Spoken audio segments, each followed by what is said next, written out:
और ये हमारे बगल में जो भाई साहब खड़े हैं, इनका नाम है राहुल यादव, जो कि बहुत ही अच्छा आज करीब कपिल शर्मा जी के शो में और कई जगहों पे इन्होंने अपना कार्यक्रम दिया है, कई लोगों से इन्होंने मिला है।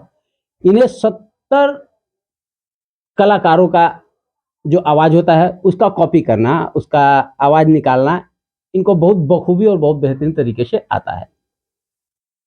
इनके पास विजिट किए और इनसे ये जानना चाहेंगे कि और इनसे उन आवाज़ों को अपने चैनल पे चलाना चाहते हैं कि देखें क्या इनका गुण वाक़ई में सराहनीय है, या फिर ऐसे ही लोग कहते हैं कि ये ऐसा आवाज़ वैसा आवाज़ निकालते हैं। तो इसलिए हम आज आए हैं और इसका आवाज़ निकालेंगे और देखेंगे, और हम आप लोगों को भी दिखाएँगे कि क्या वाक़ई में सही निकाल पाते हैं या फिर केवल कहने के लिए। तो ये बताइए श्रीमान, पहले अपना परिचय, आप अपना परिचय दीजिए। जी, मेरा नाम राहुल यादव है और त्रिशूल टाइम से आपने जो मुझे इतना बहुमूल्य समय दिया है, इतना अच्छा परिचय दिया, उसके लिए बहुत-बहुत शुक्रिया आपका। अच्छा ये बताइए, आप कपिल शर्मा शो में कब गए थे? कितने साल पहले? जी, ये 2020 में मैं गया था, लॉकडाउन लगने से पहले। और उस समय राम, सीता, लक्ष्मण जो रामायण हम लोग देख के बड़े हुए हैं, उनके 25 साल कुछ एक एनिवर्सरी जो थी, वो मनाई जा रही थी। और अच्छा, अरुण गोविंद जी की? जी, जी। अच्छा, अच्छा। तो वो शो में मुझे नहीं पता था कि कौन आने वाला है। मैं चला गया और जैसे वहाँ जाके पहुँचे, बैठे, तो ऐसी जगह बैठे थे जहाँ कैमरा भी नहीं आता है। तो शुरुआत ऐसा हुआ था कि अब लगा नहीं था कि यहाँ कुछ कर पाएँगे, या क्योंकि मैं तो अपने अंदर से गया था कि ये सोच के कि जाऊँगा, तो मौका मिलेगा तो अपना कुछ टैलेंट दिखाने का मौका मिलेगा तो टैलेंट दिखाऊँगा। लेकिन जैसे ही वहाँ बैठा तो ऐसा लगा था कि अब नहीं हो सकता, क्योंकि टीवी भी जहाँ कैमरा नहीं आता वहाँ जाके बैठा हूँ। लेकिन वही कहते हैं ना ऊपर वाला, आप अगर अपने अच्छे लगन से, सच्चे मन से आप अगर कुछ करना चाह रहे हैं, तो वो ज़रूर होता है। तो 1 डेढ़ घंटे बाद वो टीम आई, जो स्टेज पे मौका देती है या स्टेज पे जानना चाहती है कि आप क्या बोलेंगे, क्या करेंगे। तो वो जैसे-तैसे बहुत सारे लोगों को वो रिजेक्ट कर रही थी और मैं देख रहा था, तो मुझे भी अजीब लग रहा था। मैंने कहा यार सुनेंगे, नहीं सुनेंगे, वो वैल्यू मिलेगी, नहीं मिलेगी। फिर मैंने जैसे-तैसे अपनी हिम्मत को जुटाया और मैं गया स्टेज पे, और मैंने जब बोला कि मैं मिमिक्री करता हूँ, तो पहले तो 2-3 लोगों ने क्या जाइला मिमिक्री, तो वो जो मुंबईया लैंग्वेज होती है उस तरह में, तो मुझे थोड़ा-सा वो लगा कि मिमिक्री को यार इतना अच्छा, लो। टपोरी वाली भाषा वहाँ की। हाँ, जो रहती है। और मेन बात ये था कि लोग मिमिक्री को बहुत हल्के में लेते हैं। एक्चुअल में इस टैलेंट को इतना हल्के में लेना नहीं चाहिए, क्योंकि ये बहुत ही एक रियाज़ का है और प्रैक्टिस का किसी है। का आवाज़ निकालना इतना सहज और इतना आसान नहीं है कि जी। कोई एक व्यक्ति एक दूसरे व्यक्ति का आवाज़ वो बहुत सरल और आसानी तरीके से निकाल दे। तो यही सोच के जब हमको पता चला कि आप किसी का आवाज़ बड़ी आसानी तरीके से निकाल लें, बहुत आराम से निकाल देते हैं उसका आवाज़, तो बड़ा हमको आश्चर्य लगा। क्योंकि हमने बहुत पहले राजू श्रीवास्तव का हमने सुना था कि उन्होंने काफ़ी एक्टरों का, काफ़ी लोगों का उन्होंने आवाज़ जी, वो निकालते थे। जी। लेकिन अब आपका सुना हमने अपने जिला में, अब इस जिला के रहने वाले हैं और इस तरह की कला है आपके पास, तो हमें खास करके लगा कि नहीं आपसे मिलना ज़रूरी है, तो फिर हम आपसे मिलने आए। और अच्छा, जब आप वहाँ थे उस समय स्टेज पे, जब कपिल शर्मा शो में पहुँचे, तो वहाँ कौन-कौन से एक्टर आपके पास सामने मौजूद थे? जी, वो अरुण गोयल जी थे, जो सीता माता बनती हैं वो थे, लक्ष्मण जी थे, और जो उन शो के जो डायरेक्टर थे, उनके बेटे जो थे, वो मतलब काफ़ी बुज़ुर्ग हो गए थे, कपिल शर्मा थे, अर्चना पूरन सिंह थी। तो वही मैं कह रहा हूँ कि ज वो मैंने सिर्फ़ वहाँ पर यही बोला था कि मैं आवाज़ निकालना चाहता हूँ, तो उस टाइम पे ये लोग नहीं थे। वो उस शो से हट के जो एक होती है ना कि चीज़ की, कपिल को भी नहीं पता था कि कौन आज माइक पे बोलेगा।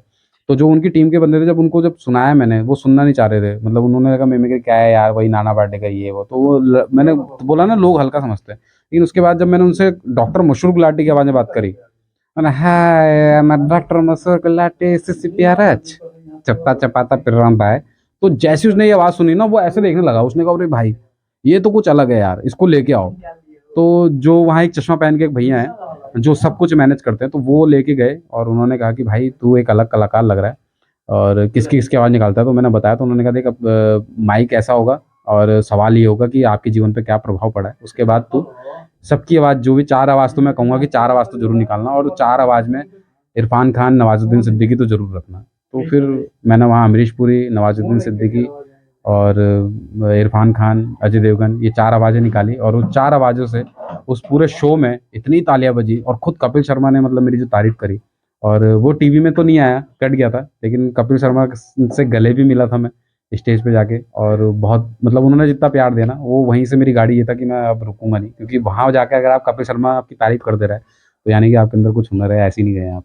तो अच्छा, तो अब थोड़ा इनसे इनके कला को देखा जाए कि कौन-कौन से, पहले हम शुरू करते हैं। अच्छा, पहले पुराने हम एक्टरों से शुरू करेंगे। जैसे आप राजकुमार जी की आवाज़ में एक हमको पहले दीजिए। जानी ना तलवार की धार से ना गोलियों के बौछार से, बंदा डरता है तो सिर्फ अपनी बीवी की मार से। बहुत अच्छा, बहुत अच्छा। अच्छा, बहुत अच्छी बात। अच्छा, चलिए हम एक बार थोड़ा नाना पाटेकर जी का आप सुनाइए। जी, नाना पाटेकर तो मतलब एक टाइम पे मुझे लोग नाना नाना ही कहने लग गए थे, इसीलिए मैंने बहुत कम कर दी थी नाना जी की मिमिक्री, लेकिन जब मैं करता हूँ तो एक्चुअली क्या कीजिए कि नाना पाटेकर जी की आवाज़ में आप हमारे चैनल के दर्शकों को उनके बारे में कुछ कहिए नाना पाटेकर जी की आवाज़ में। अच्छा है। ना जीने की आरज़ू ना मरने का खौफ, ना जीने की आरज़ू ना मरने का खौफ, the number you have dialled is currently switch off. हाँ, मोबाइल स्विच ऑफ हो गया तो क्या हुआ? त्रिशूल टाइम तो जारी है।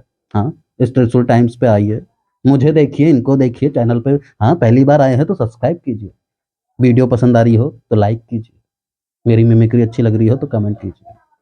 अगर नहीं कमेंट करोगे तो मजनू को छोड़ दूँगा। हाँ, भगवान का दिया सब कुछ है, रखा कहाँ है वही ढूँढ रहा हूँ। हाँ, अच्छा है तो यही तो बहुत अच्छी, बहुत अच्छा, बहुत अच्छा। अच्छा, चलिए आते हैं थोड़ा, एक बार नवाजुद्दीन सिद्दीकी जी का भी हमें डायलॉग दीजिए उनका भी। जी, नवाजुद्दीन सिद्दीकी मेरे बहुत फेवरेट डायलॉग, मतलब उनके जो रहते हैं उनमें से एक वो है कि भगवान के भरोसे मत बैठो, क्या पता भगवान हमारे भरोसे बैठा हो, जब तक तोड़ेगा ना तब तक छोड़ेगा ना, बहुत लंबा दंगल चला करे तो हमारा तैयार है, तैयार है। तो ये ना, आप देख रहे हैं लगातार हूबहू उनके आवाज़ों में इनका कार्यक्रम चल रहा है, देख रहे हैं इनकी आवाज़ को, सुन भी रहे हैं आप। अच्छा, कुछ और कलाकारों का भी आवाज़, जैसे कि आपने, अच्छा ये बताइए, क्या राजू श्रीवास्तव जी का आवाज़ है आपके पास? जी, राजू श्रीवास्तव जी का मेरे को एक बहुत पुराना है, अब तो वैसे मैंने राजू श्रीवास्तव जी के साथ क्योंकि अभी राजू श्रीवास्तव जी तो दुनिया में नहीं है, तो हम इसलिए चाहते हैं कि कम से कम कोई तो ऐसा हो जो कि उनके आवाज़ को इस दुनिया में ला सके। जी, मैं कोशिश पूरी करूँगा। और राजू जी के साथ मेरी भी बहुत बड़ी याद है, क्योंकि लखनऊ में मैंने एक शो किया था और उस दौरान वो चीफ गेस्ट थे और एक फ़ोटो उनके साथ क्लिक हो पाई थी और वो आज भी मतलब मेरे पास है। और मतलब वो उनके जैसा कोई नहीं। मैं उनसे मिला था तो मुझे पता चल गया था कि क्यों इतने हँसमुख हैं। तो उनका एक गजोदर भैया बड़ा फ़ेमस हुआ था। तो हमेशा वो यूँ करके जब खड़े होते, "ए हिया, ए गजोदर, ये जो मुंबई गए थे तो है जो करिश्मा है, करीना है, ये संडास-वंडास जाती हैं कि नहीं?" तो जो उनका डायलॉग था वो बहुत वायरल हुआ था, तो एक यही थोड़ा कॉपी करवाया, क्योंकि वो एक मतलब नहीं, वाक़ई में वो तो आवाज़ के राजा थे। वो राजा थे। वो ऐसे इंसान मिमिक्री थे, मिमिक्री करने वालों में मुझे लगता है कि उनसे बेहतर, उनसे शानदार अभी तक कोई नहीं वो है। ऐसे ऐसे लेकिन कलाकार हाँ, आपने उनका आवाज़ हमारे चैनल पे दिया, अब ये बहुत ही माफ़ कीजिएगा अगर कमी हुई हो तो। बहुत ही अच्छा लगा, तो बहुत ही अच्छा लगा। अब वो जिस तरीके से वो करते थे ना कॉमेडी, जैसे वो एक दिया जो जलता है, वो दिया क्या सोच रहा है वो बता देते थे। शादी में आप जिस खाने में आप मतलब जो खाना खा रहे हैं, जो प्लेट क्या सोच रही है वो उसको बता देते थे। जो उसमें दही, रायता, चावल वो क्या सोच रहा है वो। तो ये भाई वो आज की जो कहते हैं ना, जो आज की जो गंदगी फैली है समाज में, जो गाली देते हैं कॉमेडी के नाम पे, वो कॉमेडी नहीं है मेरे हिसाब से। कॉमेडी वही थी जो राजू श्रीवास्तव जी ने लाए थे, जो जॉनी लीवर जी लाए हैं, जो कादर खान साहब लाए हैं। कॉमेडी वही है जो दुःख को सुख में बदल दे और गम को हँसी के रूप में ला दे। जी, जी, ये गाली-गलौज कंटेंट और ये सब चीज़ें बेकार हैं, क्योंकि इसको कॉमेडी नहीं कहते हैं। अगर जिनको कॉमेडी का एक्चुअल मतलब समझना हो, राजू श्रीवास्तव जी की और वीडियो कुछ देखें। जैसे जो आपके अच्छे हों, जिनका आवाज़ आप निकाल दो, थोड़ा उनका आप कंटिन्यू हो जाइए आप जी, मैं हमारे पे। कंटिन्यू हो जाता हूँ। उसमें सबसे पहले तो मैं लेके आता हूँ पंकज त्रिपाठी जी को। ठीक है, जिस शहर में आप नौकर बन के आए हैं, उस शहर के मालिक हैं, लेकिन फिर भी बीना के सामने नौकर बन जाते हैं। क्या करें, बीवी है हमारी। अगर आप शादीशुदा हैं, तो मेरे दर्द को समझ सकते हैं। दर्द नहीं होता है, फिर भी मालिश करना पड़ता है। समझ सकते हैं। ए मकबूल, देखो जाओ, वो तेल लाए हो कि नहीं।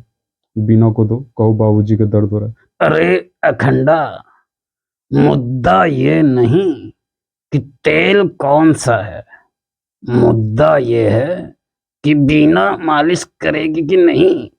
अब तो बीना की तबीयत ठीक लगती है। हाँ बीना। तो ये भी है। और अगर हम और उस आगे बढ़े वर्सेटाइल में, अगर हम जाएँ आगे को, तो मेरे एक योगी जी हैं, जिनको मैं बहुत मतलब मैं उनको सुनता भी हूँ और मेरी आवाज़ जो है कि उनको मतलब कहते हैं कि वो मैं मैच कर जाता हूँ बहुत उनकी आवाज़। अच्छा, योगी जी की आवाज़ को भी आप बहुत सरल तरीके से निकाल लेते हैं। मतलब फिर हम तो चाहेंगे कि उनकी आवाज़ को बहुत थोड़ा हमारे चैनल पे आप लोगों जी, को सुनाइए। सरल तो नहीं है, कठिन भी है, बहुत क्योंकि मुश्किल उनकी भी है। आवाज़ को निकालना बड़ा मुश्किल है, बहुत बड़ा मुश्किल कठिन है। बहुत मुश्किल। लेकिन अगर आपने कहा कि उनकी आवाज़ को आप निकाल रहे हैं तो ये तो बड़ी ही जी, अभी होली गई तो होली पे जिस तरीके से उनके कुछ 2-4 बात और जो शब्द थे, वैसे तो हमेशा वो उनकी चर्चा में रहते हैं, लेकिन जो जो बोलते हैं वो बड़ा खतरनाक बोलते हैं। तो उसी को मैंने खुद अपने उसमें मॉडिफ़ाई करा था, तो मैंने बोला था, देखिए, उत्तर प्रदेश की सभी जनता से मैं एक बात कह देना चाहता हूँ कि अगर उत्तर प्रदेश में रहना है, तो उपद्रव से दूर रहना पड़ेगा, अपराध से दूर रहना पड़ेगा। या तो अपराध छोड़ दो या फिर उत्तर प्रदेश छोड़ दो। क्योंकि आप सभी लोग तो जानते हैं कि जो हमारे मठ हैं, उसमें बहुत सारे लठ हैं और जैसे हम वक्त पलट देते हैं, वैसे हम कई बार गाड़ियाँ भी पलटा देते हैं। समझदार के लिए सारा काफ़ी और बच्चे के लिए गुब्बारा काफ़ी। बोलिए जय श्री राम। बहुत ही सुंदर, बहुत ही अच्छा लगा। लेकिन अगर आप ऐसे कह देंगे कि जैसे हम वक़्त पलटाते हैं वैसे गाड़ी भी पलटाते हैं, तो इससे तो लोग को काफ़ी योगी जी पे बड़ा संदेह हो जाएगा। नहीं, नहीं, कोई संदेह नहीं होगा। देखिए, आप अगर कुछ समाज में नेक कार्य कर रहे हैं, तो उसके लिए आपके ऊपर 2-4 उँगलियाँ उठ सकती उठती हैं। हैं, वो तो उठती हैं, हाँ। ज़ाहिर-सी बात है। आप ज़ाहिर-सी बात है। देखिए 5 उँगली पाँचों बराबर एक समान नहीं हो सकती। हमारा शरीर का जो संरचना है, वो भी एक समान नहीं है। तो आप पूरे समाज को अगर खुश करने की सोचेंगे, तो आप हमेशा दुखी रहेंगे। तो ये बिल्कुल, चीज़ मेरे मन में और वो एक कॉमेडी है, आप कॉमेडी, ये उसको कॉमेडी कॉमेडी है, में हाँ, लीजिए। इसको हाँ, कॉमेडी है, ये इसे सीरियस लेने की आवश्यकता नहीं है। ये तो मान चेंज द लीजिए ये टॉपिक। आपका कला है, आपने अपना कला को दिखाया है जी। इस पे। अच्छा, हम चाहते हैं कि एक बार थोड़ा मोदी जी का अगर आवाज़ आपके पास हो, तो ज़रा उसको भी प्रस्तुत कीजिए हमारे चैनल पे। जी, मोदी जी जिस तरीके से एक कहते हैं ना कि मन की बात करते हैं, तो वैसी उनकी कुछ एक मन की बात है, वो आज मैं आपके चैनल के थ्रू ऑडियंस से कहना चाहता हूँ। भारत माता की जय। भारत माता की भारत माता की जय। भाइयों बहनों मित्रों, मन की बातें तो बहुत हो गई, आज कुछ दिल की बातें भी होंगी और मेरे दिल में एक ही चीज़ है कि अगर आप इस समय मुझे देख रहे हैं, मेरी आवाज़ों को सुन रहे हैं, तो अपना प्यार बरसाइए और अगले चुनाव में हमको जितवाइए। बोलिए मेरे साथ, भारत माता की जय। अच्छा, बहुत अच्छा लगा। आपने सुना, आपने देखा, आप देख भी रहे हैं कि कितना सरल और कितना अच्छे तरीके से इन्होंने तमाम कलाकारों का, अपने राज्य के मुख्यमंत्री जी का, देश के प्रधानमंत्री जी का इन्होंने आवाज़ बड़ी सरल और बड़ी आसानी तरीके से निकाला। तो आप हमारे चैनल से जुड़े रहिए और देखते रहिए त्रिशूल टाइम्स। नमस्कार।